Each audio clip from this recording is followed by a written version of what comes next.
guys.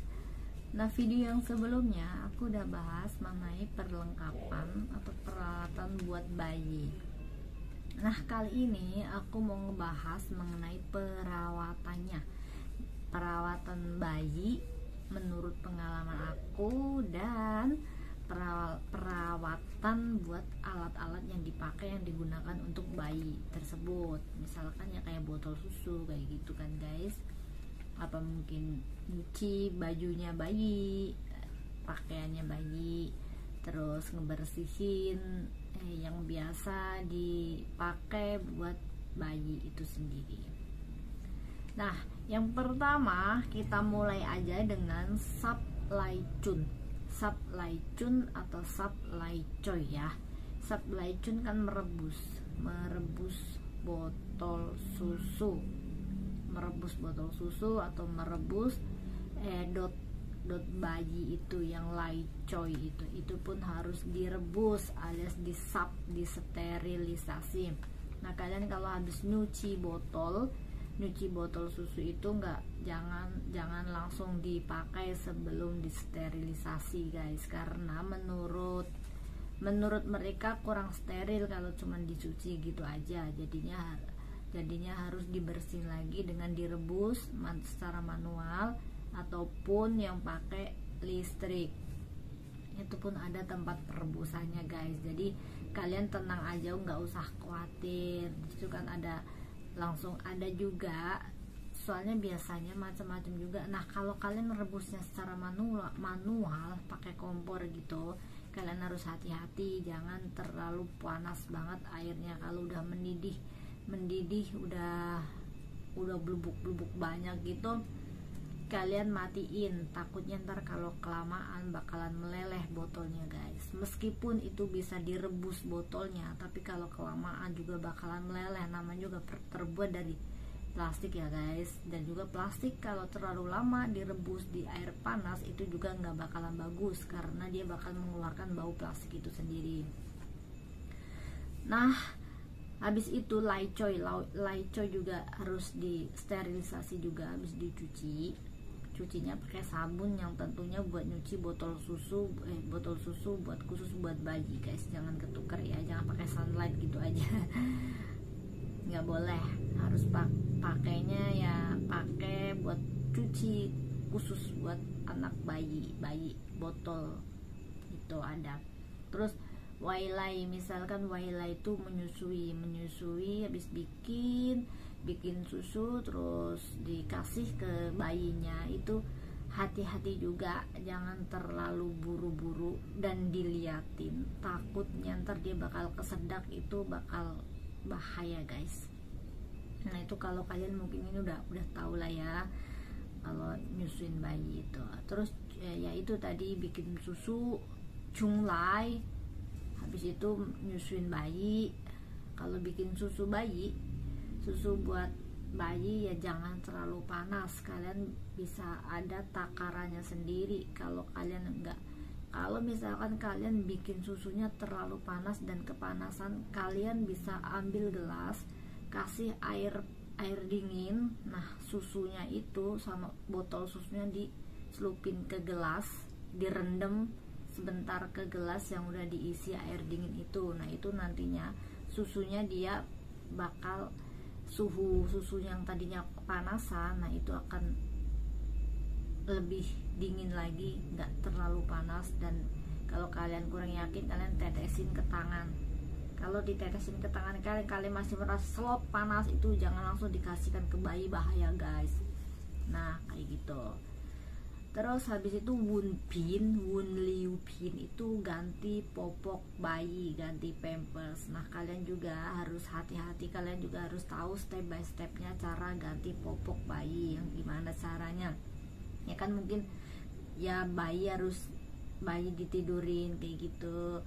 Misalkan kalau cuman pipis doang itu masih lebih gampang cara ngebersihnya, dan ingat harus dilap pakai tisu basah. Ngelapnya itu biasanya kalau tisu basah ya jangan cuman pakai satu tisu aja, dilap gitu, habis itu dilipat yang bagian kotor dilapin lagi. Kalau masih kurang bersih ambil satu lagi, habis itu kalau masih basah bisa dilap pakai tisu yang udah kering, dikeringin gitu biar kulitnya nggak lembab ya guys. Nah terus habis itu Saicun udah tadi, Saicun cuci botol susu udah tadi, udah aku jelasin juga. Terus Sai Pisam itu nyuci baju bayi. Nah kalau nyuci baju bayi itu diusahakan jangan dicampur sama orang dewasa, karena kita nggak tahu itu bayi ada alergi apa enggak, mankam ya misalkan apa enggak, ada suatu yang bikin dia gatel apa enggak, itu termasuk alergi sih. Nah itu nyuci bajunya itu kalau bisa khusus buat bayi itu disendiriin, jangan dicampur dengan baju untuk orang dewasa, dicucinya sendiri. Kalau misalkan baju bayinya belum cukup untuk dimasuki di mesin, ya kalian kucek aja guys pakai tangan. Baju bayi nggak terlalu kotor kok, paling cuman dikucek-kucek aja itu udah langsung bersih kayak gitu.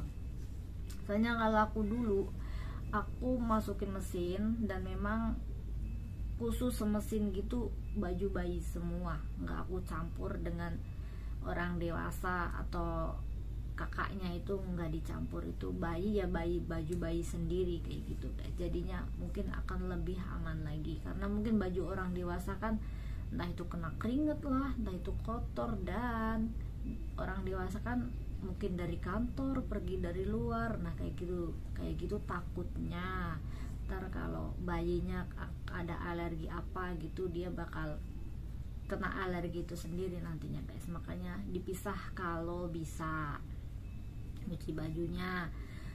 Terus mandiin bayi juga udah pernah aku bahas malah di video yang kemarin, perlengkapan bayi mengenai bak mandinya bayi itu. Ya kalau mandiin bayi itu biasanya kan ya pakai bak yang buat mandi bayi itu kan. Terus biasanya kan ditaruhnya ya misalkan ada tempat yang tinggi, itu lebih enak lagi. Mungkin kalau kita baru pertama kali, mungkin majikan belum tega buat kita sendiri suruh mandiin, mungkin masih dibantuin sama mereka, diliatin bener nggak nih Cece mandiin anak aku, nah kayak gitu mungkin. Terus nanti kalau udah lama-lama juga udah dikasih kepercayaan buat kalian mandiin sendiri, nah itu juga perlu hati-hati, airnya jangan terlalu panas, pakai siku sini guys, kalau bisa di siha pakai siku gini buat saucang ini namanya ya, saucang buat ngesiha airnya, panasnya angetnya udah cukup apa belum, apa terlalu dingin apa terlalu panas, itu jangan, karena ntar kulit bayinya bakal sensitif, mungkin terlalu panas juga nggak bagus juga guys, kasihan juga kalau terlalu panas.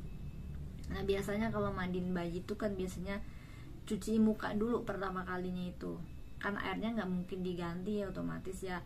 Kalau kalian mau itu berarti pakai 2 bak, yang satu pakai bak kecil yang itu nantinya buat rambut. Kadang kan bayi ada yang rambutnya tebel banget kayak gitu biasanya kan. Nah habis buat cuci muka pakai waslap, itu mukanya dulu semuanya bersihin, habis itu keramasin rambut. Nah rambutnya kalau kalian mau nantinya bersih, nah kalian buat bilasnya itu pakai bak lagi yang kecil buat ngebilasnya kalau udah selesai mandi sama cuci rambutnya kayak gitu guys. Kalau kalian menurut kalian kurang bersih, bisa pakai alternatif kayak begitu. Jadi pakai dua bak, yang satu bak gede buat mandiin bayinya itu, nah yang satunya pakai bak kecil, bun kecil gitu, air yang bersih buat ngebilasnya. Itu juga nggak apa-apa banget. Itu kalau misalkan majikan kalian udahlah cukup nggak usah dibilas-bilas, bayi mah bersih, nah itu juga nggak apa-apa banget, tergantung instruksi dari majikan kalian masing-masing guys. Nah kiranya itu aja yang bisa aku share, yang bisa aku bagikan mengenai perawatan bayinya. Mungkin kalau masih kurang kalian bisa komen di bawah, dan nanti tulisannya seperti biasa aku taruh di sini agar bisa buat tambah belajar kita semua. Kalau kalian kurang puas apa masih ada yang kurang nih, masih ada ini kalian boleh komen di bawah guys, biar kita sama-sama belajar. Oke, sampai di sini dulu video aku kali ini. Sampai ketemu di next video. Bye. Assalamualaikum.